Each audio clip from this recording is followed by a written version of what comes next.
Hello everyone guys, यार कैसे हो आप सभी लोग। तो गाइस आज हम लोग एक और हॉरर वीडियो देखने वाले हैं। मतलब कि बेसिकली आज हम लोग कुछ हॉरर एलिमेंट्स के बारे में देखने वाले हैं, जो कि है गाइस हॉन्टेड गेम, जिसे बनाया है हमारे फेवरेट क्रिएटर गौरव कटरा एक्स्ट्रा ने। वैसे आप सब लोगों को पता ही होगा, आप काफ़ी सारे लोगों ने इनकी वीडियो भी देखी होगी, और नहीं देखी हो तो जाकर देख लेना। काफ़ी बढ़िया बढ़िया हॉरर हॉन्टेड गेम्स, काफ़ी सारे अर्बन लेजेंड्स के ऊपर ये मूवी बनाते हैं। ये बेसिकली हॉरर के यूट्यूबर्स हैं, तो इन्होंने बनाया है एक हॉन्टेड गेम्स के बारे में। तो आज हम लोग इनकी वीडियो देखने वाले हैं। मतलब कि आज मैं भी देखना चाहता हूँ कि ऐसी कौन कौन सी हॉन्टेड गेम्स है जो रियल लाइफ में हम लोग खेल सकते हैं। वैसे एक बात बता दे रहा हूँ, ये सब चीज़ देखने के बाद कभी भी इन सब चीज़ों को ट्राई नहीं करना है, क्योंकि भूल कर भी मैं पहले से ही वार्निंग दे रहा हूँ। हाँ, चलो गाइस देखते हैं।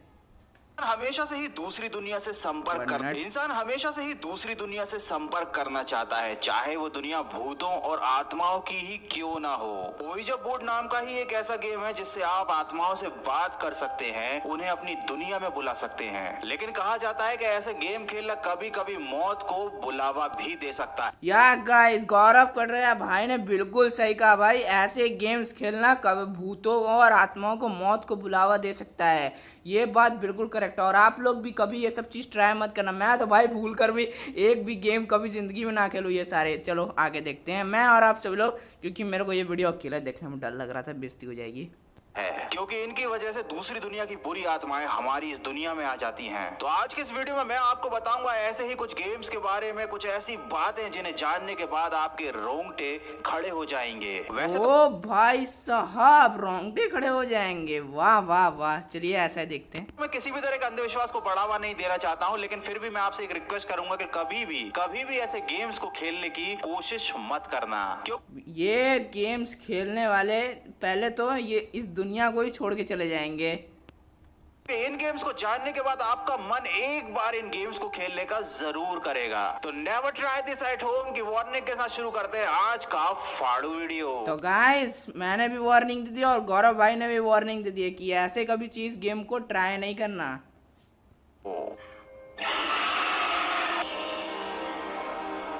Most haunted games of death.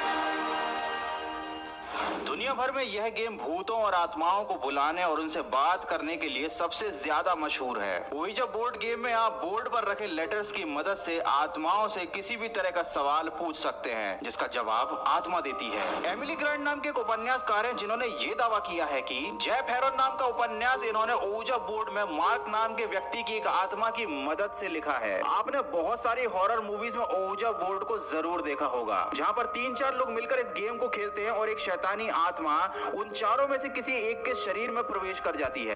Guys, आप लोगों ने ये मूवी देखी है नहीं देखी, लेकिन मेरे को याद आ रहा है मैंने ये मूवी एक बार देखी तो थी, और ये राइट साइड वाला जो आदमी है इसके ऊपर आई थिंक वो आत्मा सवार हो गई थी।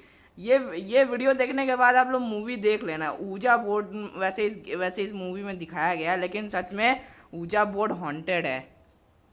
लेकिन मैं आपको जो वीडियो दिखाने वाला हूँ वो किसी फिल्म का सीन नहीं है, बल्कि रियल लाइफ का इंसिडेंट है। जैसा कि आप देख सकते हैं यहाँ पर 3 लोग ऊजा बोर्ड को लेकर बैठे हैं। ओके, तो 3 लोग ऊजा बोर्ड के साथ खेल रहे हैं, और वीडियो की क्वालिटी काफी कम है क्योंकि ये मैक्सिको का काफी पुराना वीडियो है। शुरुआत में तो कुछ भी गड़बड़ नहीं होती है, लेकिन जरा ध्यान ओ गाइस पीछे वो ऊपर के टेडी को देखना बस। से इन तीनों लोगों के पीछे एक जो अलमारी के ऊपर टेडी बियर रखा है, आप उसकी हरकतों को देखिए। इस टेडी बियर की गर्दन हिल रही है। इनमें से एक व्यक्ति की नजर उस टेडी बियर पर पड़ जाती है और वो बाकी दोनों को इस बारे में बताता है। ये सब लोग घबरा कर उस टेडी बियर को ओके, ये टेडी बियर, अच्छा उन्होंने उठा के देखा। इन कहाँ हिल रहा है बे? वो आदमी तो चला गया।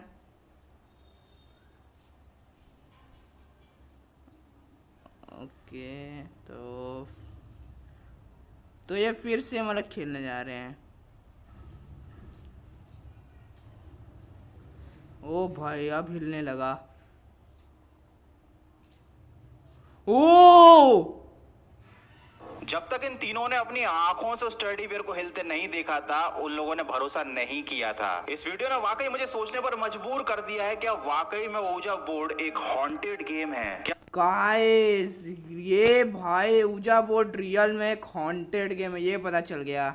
मतलब सच में उस गेम को खेलने से दूसरी दुनिया की आत्माएं हमारी दुनिया में आ जाती हैं। अब मैं आपको एक ऐसी घटना के बारे में बताने वाला हूं जिसको जानने के बाद आप भी ओजा बोर्ड को हॉन्टेड मानने लगेंगे। ये बात है सन 1917 की, जब विलियम फ्लड नाम के एक व्यापारी ने ओजा बोर्ड के व्यापार में बहुत सारा पैसा कमाया था। विलियम फ्लड खुद कहते थे कि वो अपना बिजनेस ओजा बोर्ड की हेल्प से करते हैं। मतलब वो इस गेम का यूज करके आत्माओं से कॉन्टेक्ट करते थे और वो आत्माएं उनके सवालों का जवाब देकर उनको बताया करती थी कि उन्हें बिजनेस में आगे क्या करना चाहिए। एक आत्मा ने उन्हें 3 मंजिला इमारत बनाने के बारे में कहा था और इस बात को विलियम फ्लड ने मान भी लिया था। लेकिन जब इस इमारत का काम चल रहा था तो विलियम फ्लड की इसी इमारत की छत से गिरकर मौत हो गई थी और इमारत से गिरने की वजह से उनकी पसली टूटकर उनके दिल में जाकर घुस गई थी। विलियम फ्लड समझ गए थे कि शैतानी शक्तियों से कांटेक्ट करना शुरुआत में तो उनको फायदे का सौदा लगा, लेकिन बाद में शैतान ने अपना रंग दिखा ही दिया। ओ भाई मतलब कि लिटरली में गाइस शुरुआत में तो उन्हें विलियम फ्लड को जैसा कि मतलब कि फायदे का लगा, लेकिन बाद में शैतान अपना रंग दिखाई देता है, आत्माएं।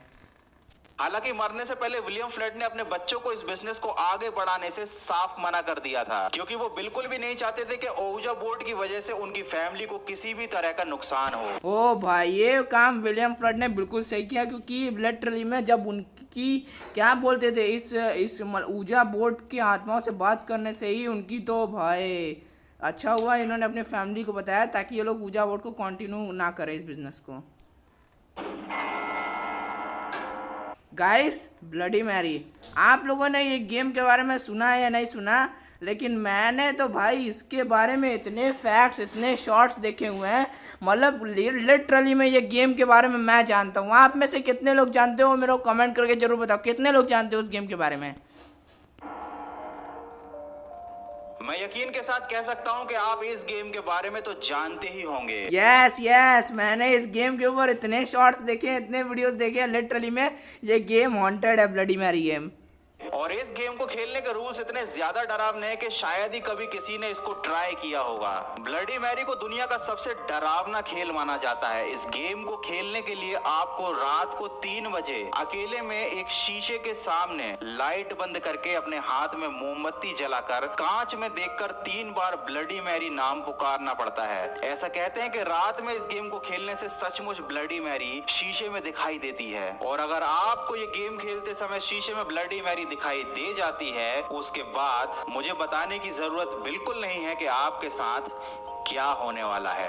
यस रात में 3:30 बजे के बाद हर किसी में इस गेम को खेलने की हिम्मत नहीं होती अकेले में। मैं तो लिटरली में सच में ये गेम लिटरली जानता हूँ, लेकिन कभी भाई मैं इसको ट्राई तो नहीं करने वाला। और आप सभी लोग गाइस इस गेम को खेलने के बारे में बिल्कुल मत सोचना, क्योंकि हर किसी को लाइट बंद करने के कैंडल जला के आईने में बोलने की हिम्मत हर किसी में नहीं होती। एक सवाल लोगों के मन में आता है कि हमें ब्लडी मैरी नाम आईने के सामने ही क्यों बुलाना है। इसकी वजह शायद ये भी हो सकती है कि आईना दूसरी दुनिया का गेटवे। एक मिनट, ये कोई वीडियो है और भाई लिटरली में इस लड़की ने आईने में कुछ झांका, और गाइस आप लोग आईने में जरा देखो उसके मुंह खुले हुए हैं। ओ जाता है, और जो लोग काला जादू करते हैं वो ये मानते हैं कि आत्मा शीशे के जरिए आसानी से हमारे संसार में आ सकती है। ऐसा तो मैंने सुना है, हाँ आत्मा दूसरे दुनिया से कांटेक्ट करने का गेटवे माना जाता है, काला जादू वाले जानते हैं। अगर रियल लाइफ की बात करें तो हमारा डर ही दुनिया का सबसे बड़ा भूत है। अब आप जरा खुद ही सोचिए, रात को 3 बजे अगर आप अंधेरे में एक सुनसान जगह जाकर हाथ में मोमबत्ती लेकर एक चुड़ैल का नाम बुलाएंगे तो इसका असर आपके दिमाग पर क्या पड़ेगा। और जब ये बात आपके दिमाग में मूवीज और दंत कथाओं के थ्रू डाल दी गई है कि जब आप ये नाम बुलाएंगे 3 बार तो वो आपको आईने में दिखाई देगी, तो कहीं ना कहीं ये बात आपके सबकॉन्शियस माइंड में फिक्स हो चुकी है चाहिए कि हाँ ऐसा कुछ जरूर होगा। और अंधेरे में मोमबत्ती की रोशनी से बनने वाली कोई सी भी परछाई या छोटी सी भी हलचल आपको ये यकीन दिलाने के लिए काफी है कि आपके आसपास कोई है। गाइस वैसे मैं एक फैक्ट बताना चाहता हूँ। लिटरली में गौरव भाई ने जो बताया बिल्कुल सही बताया, क्योंकि सब कॉन्शियस माइंड में अगर ये फिट हो गई हमारा डर हमारी ये जान भी ले सकता है। क्योंकि ऐसा अगर सच में आधा तो हमारे दिमाग का भी कभी कदार खेल होता है। मतलब अगर हम कोई हॉरर मूवी हॉरर चीज़ देखते हैं तो लिटरली रियल लाइफ में भी हमारे दिमाग से हमें मतलब रियल लाइफ में ऐसा कुछ होता था लेकिन नहीं है, लेकिन हमारे क्या बोलते हार्ट में थोड़ी सी भी हलचल होती है तो हमें लगता है आसपास कोई है। मतलब ऐसी मूवीज़ देखने के बाद आप लोगों के साथ भी कुछ ऐसा ना कुछ हुआ होगा। मेरे साथ तो एक बार का किस्सा याद है। हमारे दिमाग का यही डर हमारी जान भी ले सकता है। Yes that was really true. Heart attack भी आ सकता है। अब मैं आपको एक ऐसी घटना बताने वाला हूँ जो कि हुई थी उड़ीसा में। ओके, फियर मतलब होता है डर, रियल लाइफ डर। उड़ीसा के खरियार नाम के कस्बे में दो लोगों ने एक शर्त लगाई। शर्त ये थी कि अमावस्या की रात में दोनों में से जो भी कब्रिस्तान की किसी भी एक खास कब्र के नीचे कील ठोक कर आएगा उसे 500 रुपए इनाम में मिलेंगे। अब आप बोलेंगे कि अरे भाई 500 रुपए के लिए लिटरली में कोई अपनी जान दांव पे लगाएगा? शमशान घाट, मैं शमशान घाट जहाँ पड़े मैं तो उसके पास से भी ना जाऊँ, कोई शॉर्टकट रास्ता हो या कुछ भी हो मैं तो वहाँ जाऊँ ही नहीं। कोई 500 रुपए के लिए अपनी जान क्यों देगा?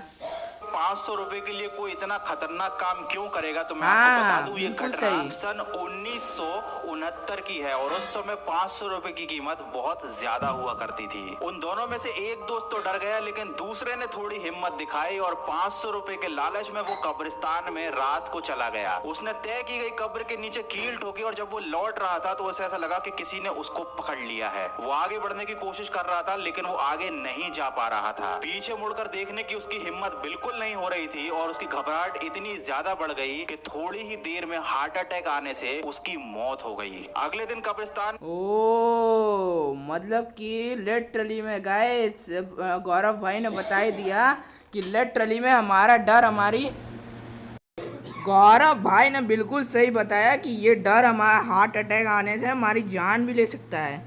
जब लोगों ने उसकी लाश को देखा तो पुलिस को बुलाया और इन्वेस्टिगेशन से पता चला रात के अंधेरे में उसने जो कील ठोकी थी वो उसने अपने कुर्ते के कपड़े में भी ठोक ली थी और यही कारण था कि जब वो लौट रहा था तो उसका कुर्ता उस कील में फंसा हुआ था, जिसकी वजह से उसको ऐसा लग रहा था कि किसी भूत ने कब्र में से निकलकर उस आदमी को पकड़ लिया है। और जैसा कि मैंने आपको बताया हमारा डर ही सबसे बड़ा भूत है। और या गाइस जो अपने डर पे काबू कर लेता है, वैसे मैं ऐसा तो नहीं कहूँगा, लिटरली में हमारा डर हमारी जान भी ले सकता है।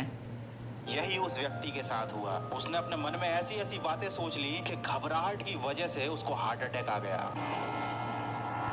गाइस ये चार्ली गेम है और लिटरली में ये मैं एक चीज़ बताना चाहूँगा कि ये गेम मैंने भी खेला है। मैं एंड में अपना ओपिनियन दूंगा। एंड में पहले गौरव भाई का वीडियो देख लेते फिर मैं एंड में अपना ओपिनियन दूंगा। ये एक मैक्सिकन डेमन गेम है जो कि आत्माओं से बात करने का एक बहुत अच्छा माध्यम है। अच्छा इसलिए क्योंकि इसमें आत्माओं से बात करने के लिए आपको ज्यादा कुछ करने की जरूरत नहीं पड़ती। एक सफेद कागज पर 2 लाइनें खींचनी है 90 डिग्री पर। 2 जगह पर यस और 2 जगह पर नो लिखना है। 2 साधारण सी पेंसिल ले और उन्हें क्रॉस बनाते हुए कागज पर रख दें। और ये करने के बाद फिर आपको बुलाना है चार्ली को। चार्ली को कैसे बुलाना है मैं आपको इस वीडियो में नहीं बताऊंगा क्योंकि बहुत सारे छोटे बच्चे भी इस वीडियो को देखते हैं। हो सकता है कोई इस रिचुअल को घर में ट्राई करने की। या भाई ये बात बिल्कुल बतानी नहीं चाहिए कि चार्ली को कैसे बुलाते, क्योंकि लिटरली मैं आप सभी लोग को भी ये बता रहा हूँ कि इस गेम को ऐसी किसी भी गेम को खेलने का घर में बिल्कुल ट्राई ना करें।